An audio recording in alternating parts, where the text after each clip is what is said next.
is Felienne Hermans. Normally I work at the university, I do that during the day, but at night I really like to play board games. So one day I was playing the board game Quarto with my boyfriend at home, and this is the game Quarto. Who knows it? Who has played it before? No one. Okay, that's not a problem, I will explain it to you. So Quarto is a multi-dimensional 4 in a row. So it's very much like 4 in a row, you have to get 4 in a row of one of the pieces, but as you can see here, all the pieces have 4 different properties. Not like a normal 4 in a row, where all the pieces have one property, they're white and black, or sometimes they're yellow and red. In this case, they can be either short or long, they can be white or black. Some of them are round, and some of them are squared, and they can have a dent in the top, or they can be flat. And those are the 4 properties, and other than that, the game is exactly the same, you just have to get 4 in a row of one of the properties. So we were playing this game for a while, and after some of the games, every time either I had won or Rico had won, so we're wondering, would it be possible that this game ends in a tie? Is that something that could happen? So probably in a normal non-nerd household, something like this would happen. I don't know, I don't care, the end. That's a very short talk, but of course if you have 2 nerds that live together in a house, this is what happened at our place. Let's figure this out using some science. So we threw away the board game, we took out the laptops, and we thought, let's solve this with some programming, because we can do that. So the obvious thing you could do, of course, is brute force this game. It's not that big, it's a 4x4 field, so you could think, well, a few for loops could be our solution. But if you think about it a bit more, there are really quite some possibilities, because in the first spot you can pick from 16 pieces, and then the next one you pick 15, and then 14, and even though this board is relatively small, that does get out of hand quite quickly. That's actually 16 faculty, which is this number I don't even know how to pronounce, but it's very, very, very big, so there's lots of different options. And for every field assignment, you have to make 160 checks to see whether or not it's a tie, because there are 10 lines in which you can have 4 in a row, 4 like this, and then the 2 diagonals count as well. And then for all of them, you have to check all the 16 properties. So that is a lot of work. And suppose you have this machine here, which is 2.6 gigahertz and 4 cores, it still takes a lot of time. It still takes 320,000 seconds, which is about 90 hours, and that's quite a long board game night. So brute force isn't really a very, very good approach here. So our problem is not really solved, even though of course it's theoretical to be solved. You could do a few for loops and then just leave your laptop in the corner and do something else and find the answer later, but of course that's very boring. And then I remembered, I was in university once, a long time ago, and I had some courses about how to do automated reasoning, how to have computers do your thinking for you. So I thought, let's science the shit out of this. I can do this in a proper way, using something a bit smarter than just a lot of for loops. So the idea that I'm going to talk about in the rest of this talk is, instead of going directly from the problem to the solution, as you would do by just typing the whole solution up, is I'm going to represent my problem in an alternative representation. In that alternative world, I'm going to solve my problem. And then afterwards, I just have to transform my solution in the alternative world to a real solution. Now this may sound a little bit abstract to you, this diagram, so let me give you an example of how you can transform a problem to a different space and solve it there more easily. So suppose I want to divide the number 78,974 by 2. I can do that, but dividing a big number by a number is quite some work. I have to start somewhere and do a lot of steps and then sum everything, and then I have my solution. So it's not really very easy. So what I could do is, I could represent this number in a different way. Does anyone have an idea where I could represent my number where it might be easier to divide by 2? Binary. Yes, binary. So suppose I would go to the effort of taking this number and transform it into a binary number, then all of a sudden dividing by 2 is very easy, because then I can just shift. So just remove the final 0, and then my number is divided by 2.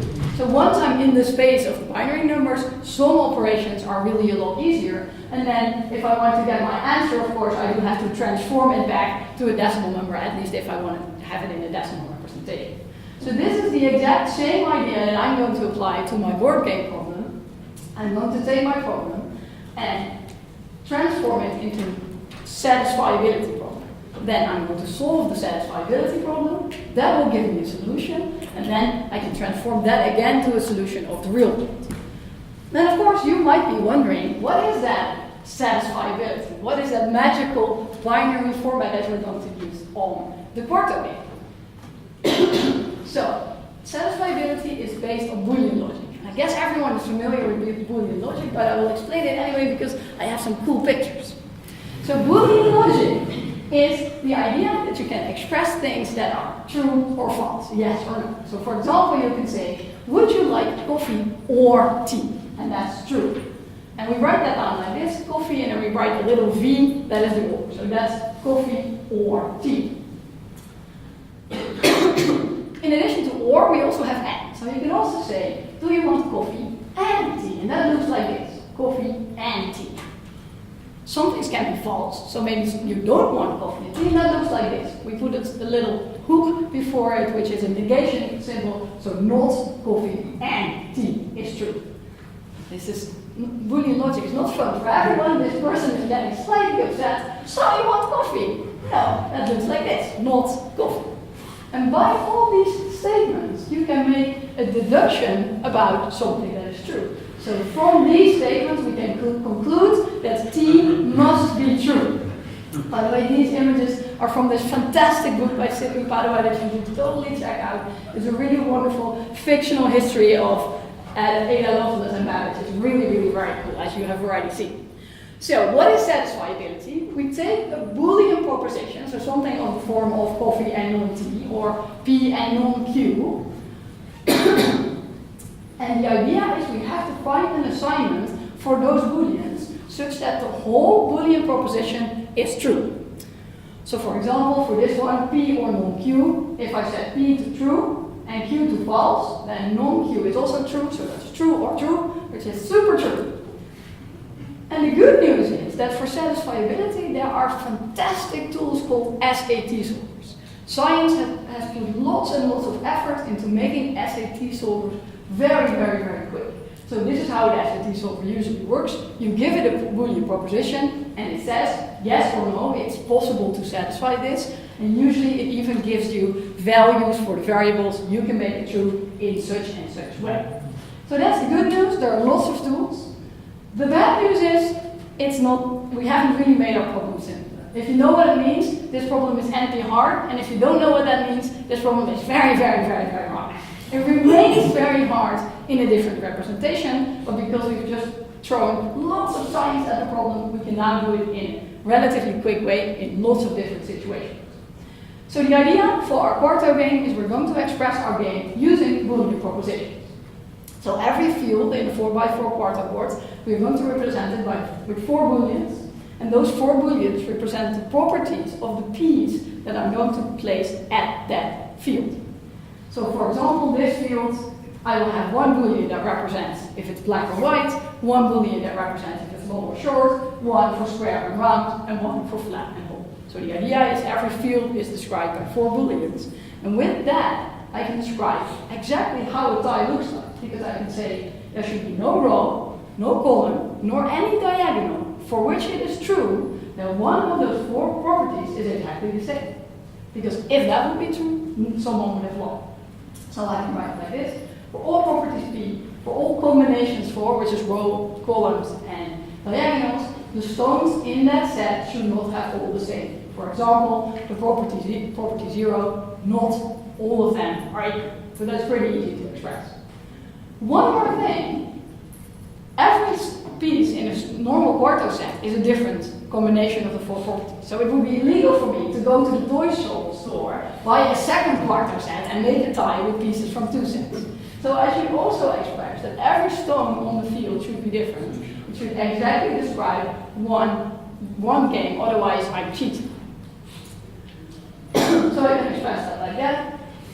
every sum shouldn't have the same property, and just write this statement for all combinations of all the different studs.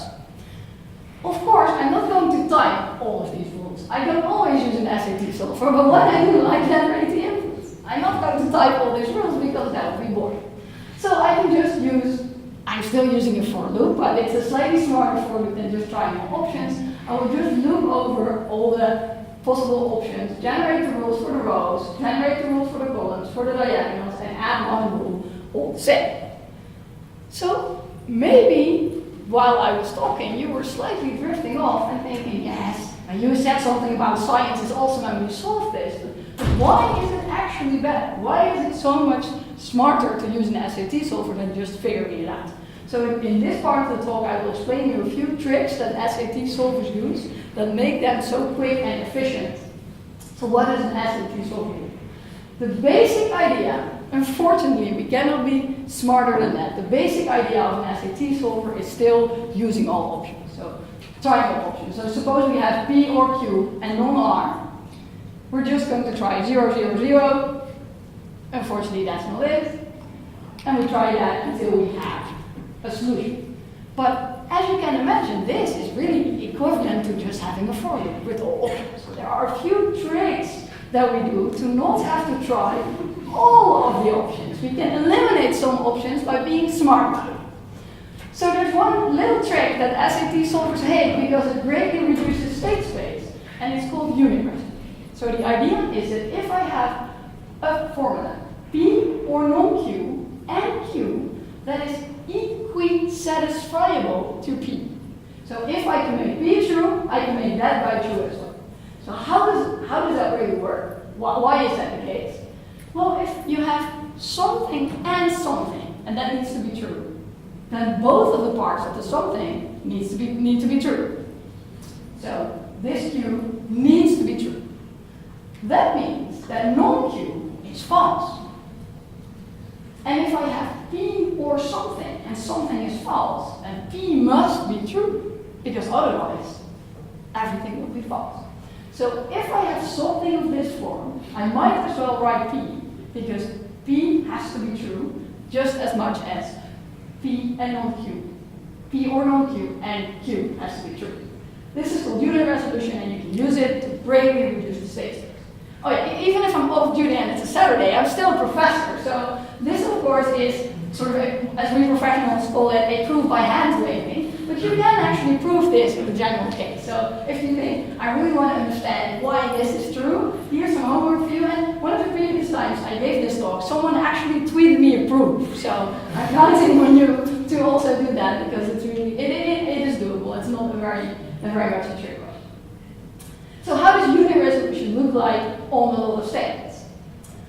The first thing we do, we have no information yet, so we just pick a variable, and in this case we can pick P, Y naught, and we choose a value for it. So in this case we're just going to say P is true, and we set P is to true. Of course, I think you've understood my color scheme, green is true and red is false. So that's what I do. Now, observe clause 3. I here have non-P or non-S.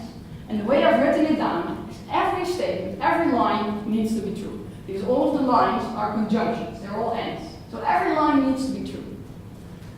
This non-P is not true. So the only way that I can make that third line true is by making non-S true. That non-S is one variable that has to save the day, because all of the lines have to be true. So I have no other choice than by setting non-S to true, so S to false. Then I can propagate that value to all the other lines in my assignments. Unfortunately, now again, we cannot do unit resolution, we have no free lunch anymore.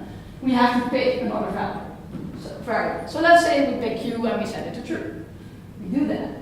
And then again here, in fourth clause, all of these are false. So that little r, you must save the day by being true, because if it's false, the line 4 will be false, and everything will be false. So we have to set r to true, and now we have an assignment. So observe that out of the 4 variables, we have only tried out 2 of them, and the other 2 just followed from the assignment we already had. So we reduced the options that we had to calculate by observing the structure of the clauses. Of course, this was a happy path. Everything worked out and nothing went wrong. So you might be wondering, what happens if we have a conflict? So that can happen. Sometimes we make the wrong choice. So here we have a situation where we set P again, and now we have an issue. Because with P set to true, this cannot be true. It cannot be true that P or S and P or not S is true if non-P is false. If P is true, so non-P is false. So we have an issue. If we have an issue here, so we have false here, suppose we make a choice. That is unfortunate. We have a situation with conflict and much false. That's not what we want. So what we do is we just re-roll the last thing, what results in the conflict, and we flip the assignment. So we're going to just flip the value of P, because apparently the choice we made for P was a dead end. So we go one back. It's sort of like when you're lost. You're in a maze and you hit a dead end. Okay, this is not the right way. We just go back and we make a different choice at the last situation where we had it. So we just flip P and then we can continue the rest. So there's one other trick that I want to share with you, and that trick is called watches. And this is such an amazingly smart trick. Every time I talk about it, it makes me sad that I didn't invent it. It's really very, very, very smart. So the idea of watches is to make it easier to find out where to apply unit resolution. Because you can imagine, if you just have 5 clauses, it's relatively easy to see where you can apply unit resolution. You just go over all the clauses, and if there's one of the clauses where all the one variables are false, then that is where I can apply unit resolution. But if you have a problem of reasonable size, and you will see what my Quarto problem will generate, then you'll have lots and lots of rules, really thousands or hundreds of thousands of rules in bigger problems. And it can get very expensive to go over all of the lists in your assignment to see, is there anywhere where I can do unit resolution?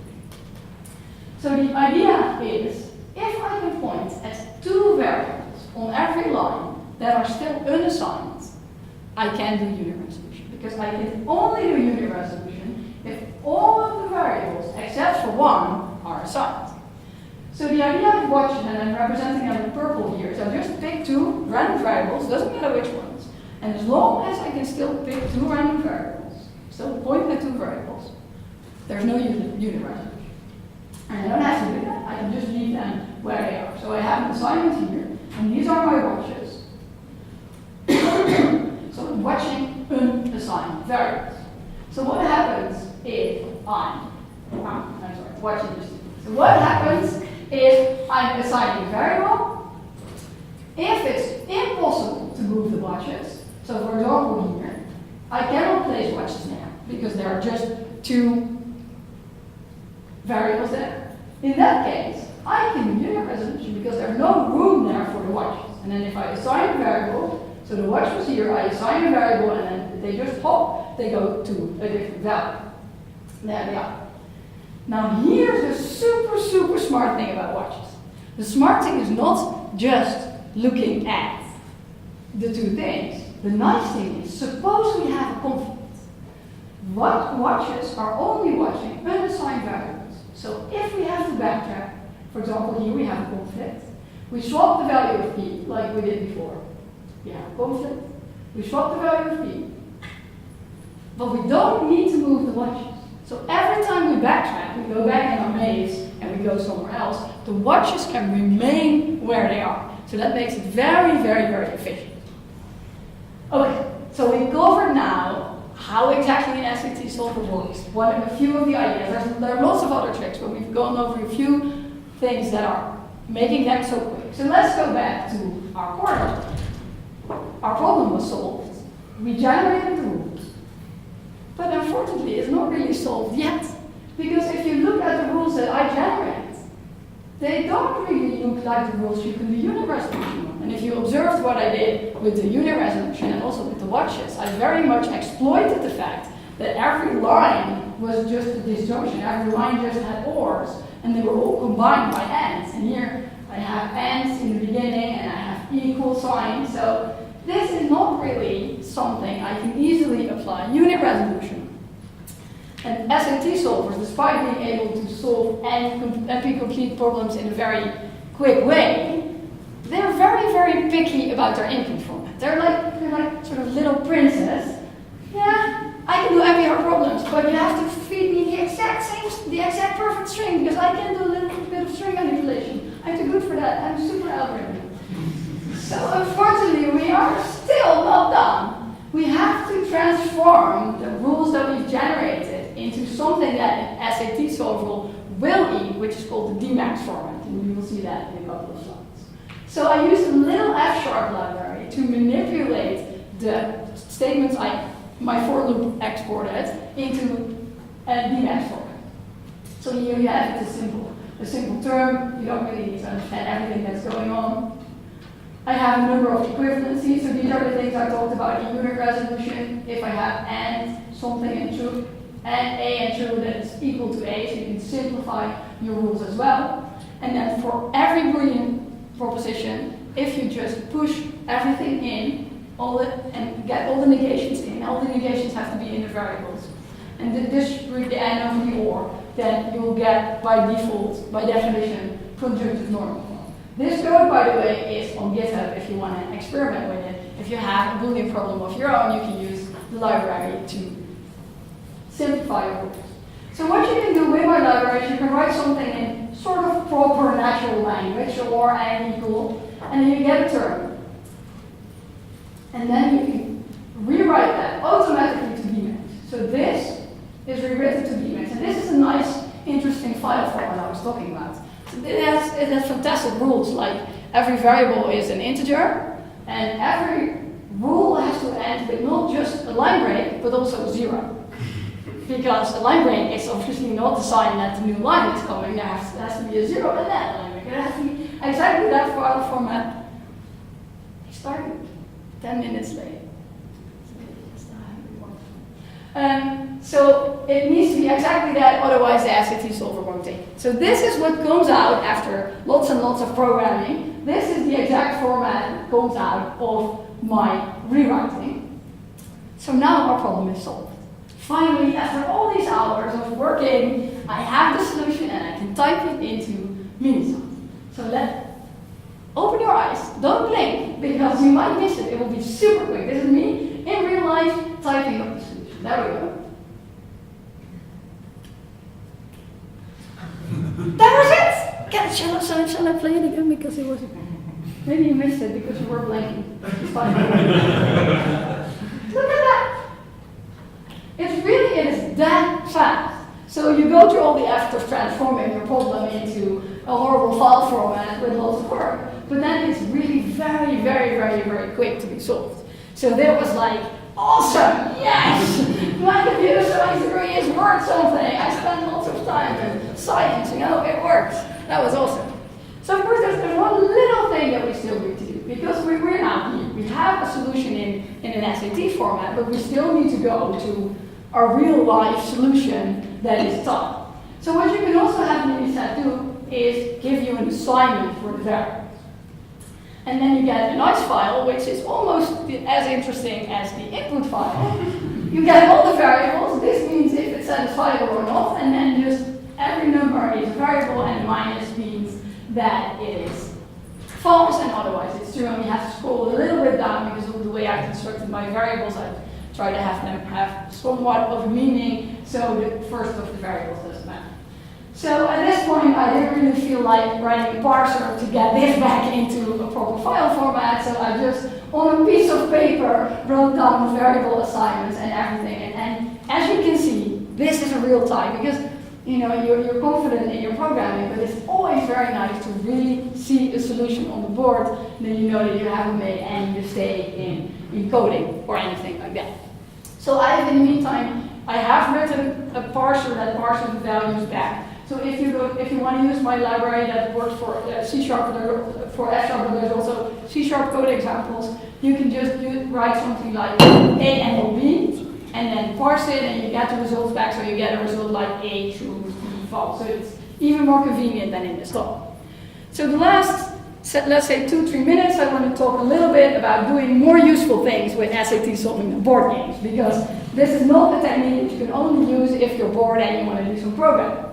So a few real-life examples of SAT solving that you might be able to apply in your work is, for example, scheduling. So suppose you have to make an employee roster and you want to divide all your employees in a few groups, let's say 2 groups, and you have some constraints. So A and B really want to be in a group together, but B and C, B said something nasty about C's mother or something like that. They don't want to work together anymore. So if you want to solve that with an SAT solver, you can just give everyone a bit. Or if you want to have more than 2 groups, you give them more bits.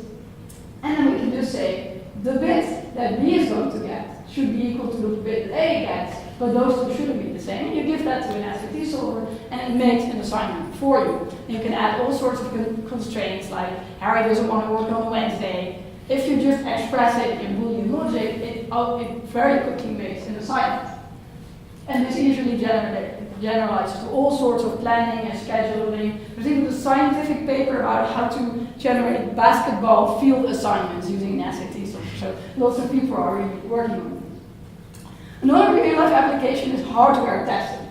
So for example, I have 2 machines, and this one is a specification robot that says the minimum of 0 and 0 is 0. And I also have an implementation robot that looks like this. If A is B or non-B implies A, else B. Is that implementation a good implementation of the specification? So you can use an SAT solver for that as well, because you can express that for any given input, and typically we pick inputs of finite length, the one robot has to output the same as the other robot. And we typically do that on a finite set of inputs. And this nicely generalizes to hardware testing. This is actually used for specification, seeing if chips really match their specification, but also, for example, for DNA sequencing, where you have 2 DNA sequences and they have to be equal in some sort of properties. So that's everything I wanted to share with you. Let me quickly give you a summary of everything I talked about today, in case you missed it or come in late. I wanted to know if the board game Quarto if it's possible that it ends in a tie. So of course you can do it brute force, but that is boring and also would result in a very short talk. So I thought, let's use some science. Let's use Boolean satisfiability to figure out if it can end in a tie. I explained to you a few techniques that SAT solvers use to be that quick, including unit resolution and watches. And I showed you a little library in F# that takes a Boolean proposition and nicely rewrites it to the Dmax format, because SAT solvers are a little bit picky. I also showed real-life examples, including scheduling and hardware testing that are a little bit more applicable that you can use an SAT solver for as well. So that was a Board Game Night with Geeks. I'm Felienne. If you like my talk, then please send me a tweet. And also a little bit of shameless self-promotion. I have another talk today at 1 p.m. in B150. It's also about, like this talk, about mathematical concepts that underlie programming. So if you enjoyed this talk, don't miss me later today.